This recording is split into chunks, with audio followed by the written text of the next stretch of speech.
तो हेलो मेरे प्यारे मित्रों, स्वागत है आपका एक बार फिर से अपने इस यूट्यूब चैनल जीरो टू ज्यादा पर। तो आशा करता हूँ कि आप सभी स्वस्थ होंगे, मस्त होंगे और अपनी पढ़ाई लिखाई में व्यस्त होंगे। और बोर्ड एग्जाम में 20 अंक के एमसीक्यू आते हैं या बहुविकल्पी प्रश्न आते हैं। तो उसमें 20 में 20 बहुविकल्पी प्रश्न आप करने के काबिल बन जाएंगे अगर इस एमसीक्यू सीरीज को अगर आपने पूरा फॉलो कर लिया। डेली मैं आपको क्या करता हूँ कि हर चैप्टर वाइज 20 से 30 एमसीक्यूज आपको प्रोवाइड करता हूँ। ये 20 से 30 मोस्ट इंपॉर्टेंट एमसीक्यू हैं, मोस्ट रिपीटेड क्वेश्चन हैं। इसमें बहुत सारे ऐसे क्वेश्चन हैं जो 5-5 6-6 बार बोर्ड एग्जाम में पूछे गए हैं। वो भी तब जब केवल और केवल 5 या 6 ही जो है एमसीक्यू पूछे जाते थे। अब तो 20 एमसीक्यूज हो गए हैं, तो और ज्यादा क्वेश्चंस की रिपीटेडली आने की प्रोबेबिलिटी बढ़ गई है। ठीक है मेरे भाई। तो क्वेश्चन ओवरऑल बहुत ही इंपॉर्टेंट इंपॉर्टेंट क्वेश्चन यहाँ पर हैंड पिक्ड क्वेश्चन रखे हुए हैं। और यहाँ पर एनसीईआरटी के क्वेश्चंस भी जो है एमसीक्यू कहते हैं, बहुविकल्पी प्रश्न भी यहाँ पर रखा गया है। उन सभी को ओवरऑल मिला करके 20 से 30 एमसीक्यूज को 15 से 20 मिनट में या 20 से 25 मिनट में रिवाइज करा दिया जाएगा यहाँ पर। और आप इसको रिवाइज कर भी लीजिए मेरे भाई। इसके साथ ही साथ आप यहाँ पर ऐसे पढ़ने के रूप में नहीं बल्कि टेस्ट के रूप में बैठिए। आप कॉपी पेन ले लीजिए प्रॉपर, उसको मतलब पहले का जो भी ऑप्शन हो उसमें आप अपने अंक को लिखते रहिए। आप मुझसे पहले करिए सवाल को, मैं आपको 5 से 10 सेकंड का टाइम दूंगा, आप उसको करिए। और उसके बाद देखिए कि आपने 30 में से 30 सवाल आज मैं लाया हूं, तो 30 में से आप कितने सवाल को सही कर पाते हैं। ठीक है मेरे भाई। तो ये चैप्टर है आपका अम्ल क्षार एवं लवण। पहला चैप्टर रासायनिक अपक्रिया एवं समीकरण मैंने आपको बता दिया था। ये दूसरा चैप्टर है अम्ल क्षार एवं लवण। तो इस चैप्टर को आपको रिवाइज करना है क्योंकि यह केमिस्ट्री क्या रसायन विज्ञान का सबसे महत्वपूर्ण टॉपिक है। केमिस्ट्री में 4 चैप्टर है, तो 4 चैप्टर में से ये सबसे मोस्ट इंपोर्टेंट चैप्टर है। ठीक। तो इससे ज्यादा बहुत सबसे ज्यादा क्वेश्चन इसी से आते हैं। तो यहाँ पर जब लिटमस विलियन, तो मैं पहला क्वेश्चन पढ़ रहा हूँ और इसका आपको आंसर देना है। ठीक है मेरे भाई। क्या कि जब लिटमस विलयन ना तो अम्लीय होता है और ना ही क्षारकीय, तब यह कौन से रंग का होता है। नहीं, वो लिटमस किस रंग का होता है जब ना ही विलयन क्या हो, अम्लीय हो, ना ही क्षारीय, तो वो किस रंग का होता है। ठीक है मेरे भाई। लाल होता है, नीला होता है, बैंगनी होता है या पीला होता है। तो मेरे भाई मैं बता दूं कि ये बैंगनी रंग का होता है। ठीक है मेरे भाई, बैंगनी रंग का। तो अगर आपका आंसर सी है तो आप एक अंक प्राप्त कर चुके हैं। ठीक है मेरे भाई। उसके बाद दूसरे पर चलते हैं। दूसरे पर क्या है कि विलयन में किस आयन के निर्माण के कारण पदार्थ की प्रकृति अम्लीय होती है। कौन सा आयन होता है, ये परिभाषा भी है। ठीक। तो डेफिनेशन में क्या कहता है, कौन सा आयन होगा तब अम्लीय होगा पदार्थ, H+। C option is the right answer of this question. उसके बाद तीसरे पर आते हैं। आराम से इस पे समय दूंगा मैं आपको क्योंकि 2 क्वेश्चन आप ऑलरेडी देख चुके थे। तो तीसरे क्वेश्चन पे मैं आपको टाइम दे रहा हूँ। अम्ल तथा क्षार की अभिक्रिया के परिणाम स्वरूप लवण तथा जल प्राप्त होते हैं, इस अभिक्रिया को कहते हैं। इस अभिक्रिया को क्या कहते हैं, किस कौन सी प्रक्रिया कहलाती है। उदासीनीकरण, तनकुरण, क्लोर क्षार, कोई नहीं। तो आप बताइए इसमें से कौन सा करेक्ट होगा मेरे भाई, बताइए। आपके पास 5 सेकंड है, मैं आपको 5 सेकंड दे रहा हूँ, फटाक से सॉल्व करिए। बहुत ही इजी है, अगर आपको आता रहेगा तो आप कर ले जाएंगे। ठीक है, तो मैं बता देता हूँ, ये उदासीनीकरण अभिक्रिया होगी। ठीक है मेरे भाई। अम्ल और क्षार, ठीक है, NaOH प्लस HCl मिल करके क्या बनाएंगे, NaCl लवण प्लस जल यानी H2O बनाएंगे। ठीक है मेरे भाई। ये एक रिएक्शन भी है, आपको एनसीईआरटी बुक में दी हुई है ये रिएक्शन। उसके बाद चौथा क्या है, निम्न में से कौन सा क्षार नहीं है। इनमें से कौन सा क्षार नहीं है। ठीक है मेरे भाई। ये एक ट्रिकी क्वेश्चन है। ऐसे ही क्वेश्चन बोर्ड एग्जाम में आने की प्रोबेबिलिटी बढ़ी रहती है। तो देखो इनमें से कौन सा क्षार नहीं है, बताओ जल्द से जल्द मेरे भाई, जल्दी बताओ। इसमें से कौन सा क्षार नहीं है। A NaOH, B KOH, NH4OH, C2H5OH। इसमें क्या है, NaOH सोडियम हाइड्रोक्साइड ये क्षार है। KOH H+ दे रहा है, ये भी क्षार है। OH प्लस OH माइनस दे रहा है, ये भी क्षार है। देखो क्षार की परिभाषा क्या है कि जो जलीय विलयन में OH माइनस दे। तो कौन सा क्षार नहीं है, इसमें से आपको बताना है कौन सा क्षार नहीं है। तो यहाँ पर ये क्या है, मेथ एथेनॉल यानी एल्कोहल है, तो ये क्या है, क्षार नहीं होता है। ठीक है मेरे भाई। आपने कभी टेस्ट किया हो, मतलब टेस्ट तो करना नहीं है, ये मतलब एल्कोहल है। तो मतलब ये जान लो कि ये क्षार नहीं है एक तरीके से। ठीक है मेरे भाई। और ये NH4OH ये क्या है, नौशादर। ठीक। इसको भी आप याद रखें, अमोनियम हाइड्रोक्साइड इसको कहते हैं, उसका जो है रासायनिक नाम है। उसके बाद तनु अम्ल से अभिक्रिया का कौन सा पदार्थ CO2 उत्पन्न नहीं करेगा। ठीक है मेरे भाई, इसका आंसर फटाक से बताइए, जल्दी से जल्दी। ए संगमरमर, बी चूना पत्थर, सी मीठा सोडा, डी चूना। चूना पत्थर, चूना, मीठा सोडा, संगमरमर उत्पन्न अम्ल से क्रिया करने में CO2 उत्पन्न नहीं करेगा। कौन सा नहीं करेगा? ठीक है मेरे भाई, तो देखो यहाँ पर आपका ऑप्शन हो जाएगा डी, चूना। ठीक है मेरे भाई, ये चूना है जो कि CO2 उत्पन्न नहीं करता आप क्रिया करने के बाद तन अम्ल से। ठीक, ये पांचवे का डी हो गया। अब छठवें नेक्स्ट क्वेश्चन पर चलते हैं। छठा क्वेश्चन, छठा क्वेश्चन क्या है कि हाइड्रोक्लोरिक अम्ल की जलीय विलयन में उपस्थित है, हाइड्रोक्लोरिक अम्ल की जलीय विलयन में उपस्थित है H3O plus plus Cl minus, Cl minus plus OH minus, H3O plus plus OH minus, अनियत HCl। इसमें से कौन सा करेक्ट होगा? जल्दी से बताओ मेरे भाई, आपके पास 5 सेकंड है, जल्दी से आप बताओ कौन सा करेक्ट होगा। तो यहाँ पर आपका करेक्ट आंसर हो जाएगा H3O plus plus Cl minus. ये हाइड्रोक्लोरिक अम्ल है। हाइड्रोक्लोरिक अम्ल यानी HCl होता है, उसको जब जलीय विलयन यानी H2O से जब रिएक्ट कराएंगे तो क्या बनेगा? H3O plus plus Cl minus. ठीक, उसके बाद सातवें सवाल पर आते हैं। हमारे उदर, उदर का मतलब होता है पेट में कौन सा अम्ल उत्पन्न होता है? ए H2SO4, बी HNO3, सी HCl, डी HCOOH। ये समझ लो कि आप बायोलॉजी में भी इस टॉपिक को पढ़ेंगे कि कौन सा अम्ल उत्पन्न होता है, और केमिस्ट्री में जो इस चैप्टर में तो आप पढ़ ही रहे हो, तो इसमें कौन सा होता है? C option, HCl। ठीक है मेरे भाई, उसके बाद नेक्स्ट क्वेश्चन पर चलते हैं। आ, उस विलयन का पीएच क्या होगा जो लाल लिटमस को नीला कर देता है? उसका पीएच बताओ, जो लाल को नीला कर दे उसका पीएच क्या होगा? देखो भाई, 7 पर क्या होता है? उदासीन होता है। 7 के पहले क्या है? देखो इसमें सब 7 के पहले ही दिए हैं, 7 से छोटा ही 1 5 4, तो यानी तीनों तो होगा नहीं। एक एक ही है जो 7 से ऊपर है, तो सीधे सी ऑप्शन वैसे पे भी लग जाएगा। लेकिन आप वैसे अगर डेफिनेशन अगर आपको पता है तब भी आप कर लेंगे, लेकिन अगर आप थोड़ा सा दिमाग लगाते हैं, देखो यहाँ पर क्या करना है? 7 पर उदासीन होता है, उसके पहले जो भी रहेगा, 3 ऑप्शन उसके पहले दिए गए हैं 7 से छोटे हैं, तो यानी ये तीनों कैंसिल हो जाएंगे, तो एक ऑप्शन आपका बच रहा है जो कि 7 से ज्यादा है, तो वही हो जाएगा कि क्या करता है? जो लाल को नीला कर देता है। ठीक है मेरे भाई, उसके बाद 9वें पर आते हैं, इसको आप पढ़ लीजिए। किसी भी उदासीन विलयन का पीएच मान क्या होगा? अभी अभी मैंने बताया क्या होगा, बताओ। एक अंक तो आपके फ्री के मिल जाएंगे, फटाक से बताओ मेरे भाई। 14 होगा, या 0 होगा, या 5 होगा, या 7? तो 7 आपका क्या होता है? विलयन का जो उदासीन उदासीन विलयन का पीएच मान होता है 7। जल का पीएच मान भी क्या होता है? 7 होता है, नमक और जल का। ठीक है मेरे भाई, तो वो सब क्या होते हैं? उदासीन होते हैं। ठीक है, जल का पीएच मान, शुद्ध जल का पीएच मान 7 होता है, और अम्लीय जल होते हैं वो 6 पॉइंट या 5.4 करके होता है, जब अम्लीय वर्षा होती है उसका पीएच मान। ठीक है मेरे भाई, ये 9वें का डी ऑप्शन करेक्ट हो जाएगा। 10वें पर चलते हैं। 10वें पर जो है आपका एक जलीय विलयन, 10वां मैं पढ़ दे रहा हूँ, बड़ा क्वेश्चन है, इसको आराम से इत्मीनान से करो। ठीक है मेरे भाई, एक जलीय विलयन लाल लिटमस को नीला कर देता है। लाल को नीला कर रहा है, लाल को नीला कर रहा है, नहीं ये क्षार है। ठीक है मेरे भाई, किसकी अधिक मात्रा इसमें डालने से यह परिवर्तन उलट जाएगा? तो इसमें कौन सी, किसकी मात्रा जो है इसमें मैं अधिक डाल दूं कि यह क्या हो जाए? इसका परिवर्तन उलट जाए, क्या होने लगे? नीला से लाल। तो मीठा सोडा, अमोनियम हाइड्रोक्साइड विलयन, हाइड्रोक्लोरिक अम्ल, डी, बी चूना। तो इसमें से कौन सा होगा?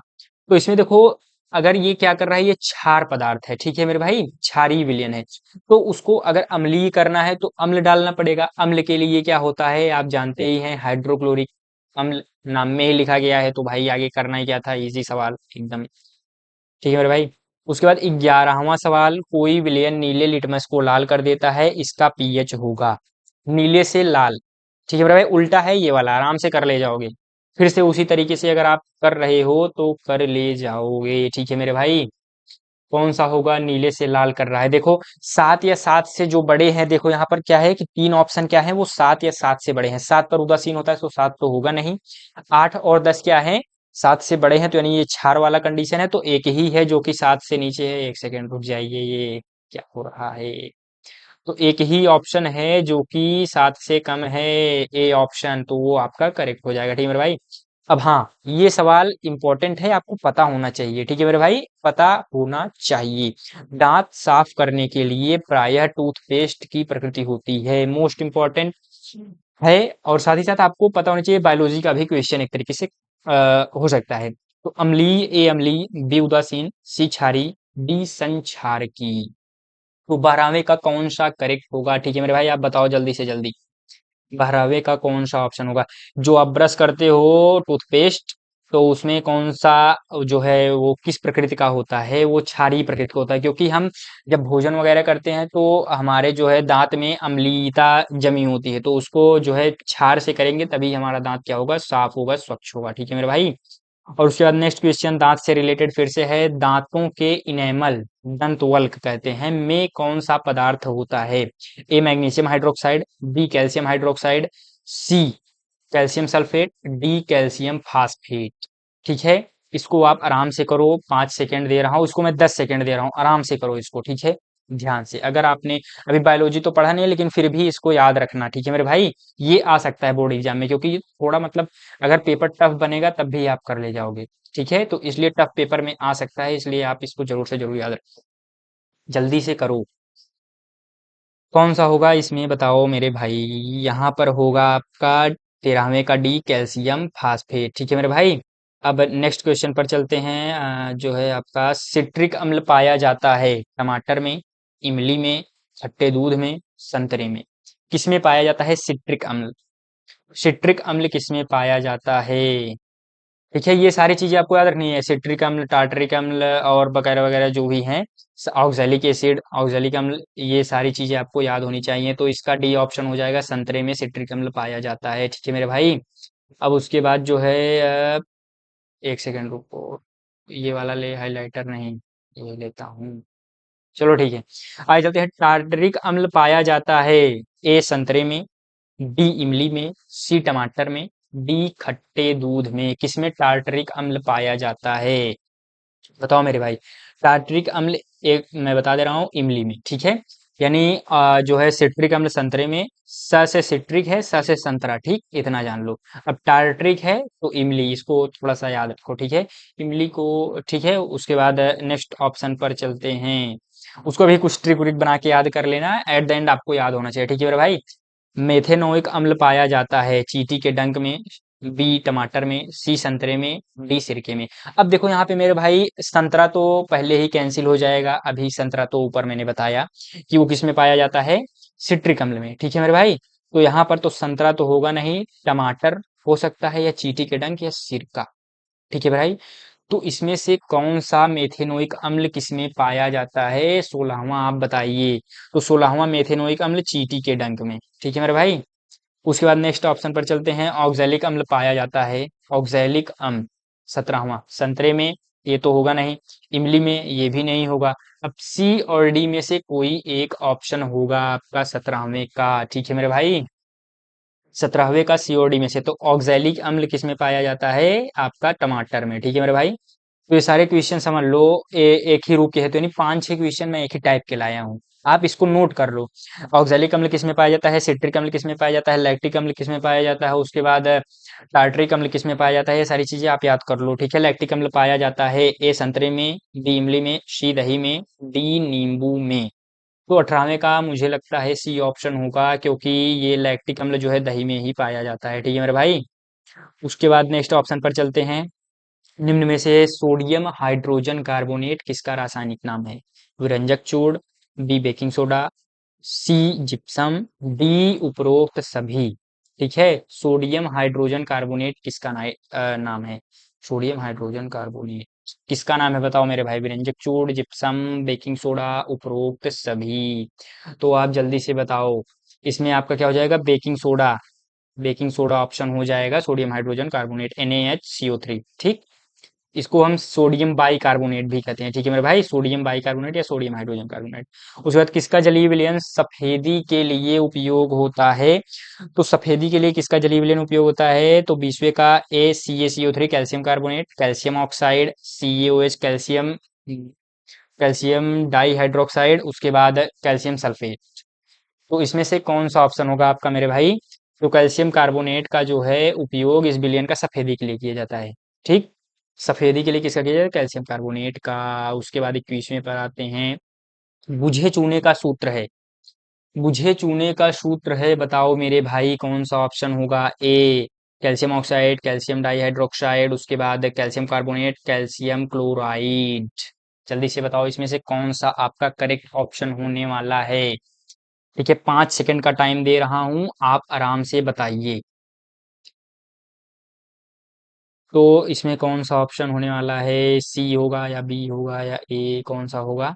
तो इसमें जो है कैल्शियम हाइड्रोक्साइड बुझा चूना, बुझे चूने का सूत्र क्या है, कैल्शियम डाई हाइड्रोक्साइड। ठीक, सॉरी डाई हाइड्रोक्साइड नहीं भाई मेरे भाई, इसको कैल्शियम हाइड्रोक्साइड ही कहते हैं। ठीक, डाई हाइड्रोक्साइड नहीं कहते। यहाँ पर भी मैंने बोल दिया था कैल्शियम डाई हाइड्रोक्साइड नहीं, कैल्शियम हाइड्रोक्साइड ही होता है केवल। ठीक, तो उसके बाद यहाँ पर नेक्स्ट आते हैं, आग बुझाने वाले यंत्रों में प्रयुक्त होने वाला पदार्थ है। आग बुझाने वाले यंत्रों में प्रयुक्त होने वाला पदार्थ है सोडियम कार्बोनेट। उसके बाद यहाँ पर क्या है, हाइड्रोक्लोरिक एसिड। उसके बाद सोडियम क्लोराइड, कैल्शियम क्लोराइड। ठीक, इसमें से कौन सा होगा? 22वें का ए होगा या बी होगा या सी होगा डी होगा? बताओ मेरे भाई। तो 22वें का ए, आग बुझाने वाले यंत्र में प्रयुक्त होता है सोडियम कार्बोनेट। उसके बाद नेक्स्ट आते हैं, विरंजक चूर्ण का रासायनिक सूत्र क्या है? 23वां, विरंजक चूर्ण का रासायनिक सूत्र क्या है? ठीक है मेरे भाई। तो sodium bicarbonate, sodium carbonate, decahydrate. उसके बाद कैल्शियम, ये आपका कैल्शियम क्लोराइड। उसके बाद क्या है, उपरोक्त कोई नहीं। इसको CaOCl2, शायद जिप्सम का सूत्र है क्या? हाँ, तो आगे बताओ, विरंजक चूर्ण, सॉरी, विरंजक चूर्ण का रासायनिक सूत्र क्या है? ये विरंजक चूर्ण का रासायनिक सूत्र है, इसी को विरंजक चूर्ण कहते हैं। ठीक है मेरे भाई, CaOCl2। उसके बाद निम्न में से जो है यहाँ पर, निम्न में से किसका उपयोग पीने के पानी को जीवाणुओं से मुक्त करने के लिए किया जाता है? ए बेकिंग सोडा, बी विरंजक चूर्ण, सी धोने का सोडा, डी उपरोक्त सभी। कौन सा ऐसा होता है, जब आप क्या पढ़ेंगे, बेकिंग सोडा जब आप पढ़ेंगे तो उसमें आप उपयोग में क्या लिखेंगे कि इसका उपयोग जीवाणुओं से मुक्त करने के लिए किया जाता है, मतलब जल को शुद्ध बनाने के लिए किसका प्रयोग किया जाता है? बेकिंग सोडा का। ठीक है मेरे भाई। तो 25वें पर आते हैं, व्यंजक के रूप में प्रयुक्त होता है, व्यंजक के रूप में प्रयुक्त होता है क्या? नौशादर, खाने का सोडा, ब्लीचिंग पाउडर, लाल दवा। व्यंजक चूर्ण में प्रयुक्त होता है क्या? प्रयुक्त होता है मेरे भाई, नौशादर, खाने का सोडा, ब्लीचिंग पाउडर, लाल दवा। कौन सा प्रयोग होता है, जल्दी से बताओ। तो व्यंजक चूर्ण के रूप में प्रयुक्त होता है ब्लीचिंग पाउडर। क्या? Bleaching powder. 26वें सवाल पर आते हैं, इसमें भी आपको 5 सेकंड मिलेगा। पेयजल कीटाणु रहित करने जाता है, कैल्शियम क्लोराइड, सी मतलब कीटाणु रहित करने जाता है, CaCl2, CaCO3, CaOCl2, CaSO4। बताओ इसमें से कौन सा होगा जो कि कीटाणु रहित करता है? अभी अभी मैंने बताया कि क्या बताया कि 26वें का आपका कौन सा ऑप्शन होगा? CaOCl2। ठीक है मेरे भाई। उसके बाद 27वें पर आते हैं, सोडियम कार्बोनेट का जलीय विलयन होता है, सोडियम कार्बोनेट Na2CO3, उसका जलीय विलयन क्या होता है? अम्लीय होता है, क्षारीय होता है, उदासीन होता है, प्रबल अम्लीय या दुर्बल अम्लीय, क्या होता है? ठीक है मेरे भाई, ये 27वां। 27वें में जलीय विलयन क्या होता है? प्रबल अम्लीय होता है, गलत। प्रबल अम्लीय नहीं होता, क्या होता है? क्षारीय होता है। ठीक है मेरे भाई। उसके बाद जिप्सम के में क्रिस्टल के जल के कितने अणु होते हैं? जिप्सम में कितने अणु होते हैं? Dihydrate. ठीक है मेरे भाई, 2 अणु होते हैं। कितने अणु? 2 अणु होते हैं। ठीक। उसके बाद जिप्सम को किस ताप पर गर्म करने पर प्लास्टर ऑफ पेरिस बनता है? तो कितने ताप पर? 100 डिग्री सेल्सियस पर। ठीक है, 100 डिग्री सेल्सियस को हम केल्विन में बदलेंगे तो क्या हो जाएगा? 373 केल्विन। ठीक है मेरे भाई, 373 केल्विन। निम्नलिखित में से कौन सा गलत है? इनमें से कौन सा गलत है? जल में अम्ल का विलयन विद्युत चालन करता है, या पीएच स्केल में पी का अर्थ शक्ति होता है? हाँ, बी भी करेक्ट है, ए भी करेक्ट है। हमारा शरीर 7 से साढ़े सात मतलब 7.8 पीएच परास के बीच काम करता है।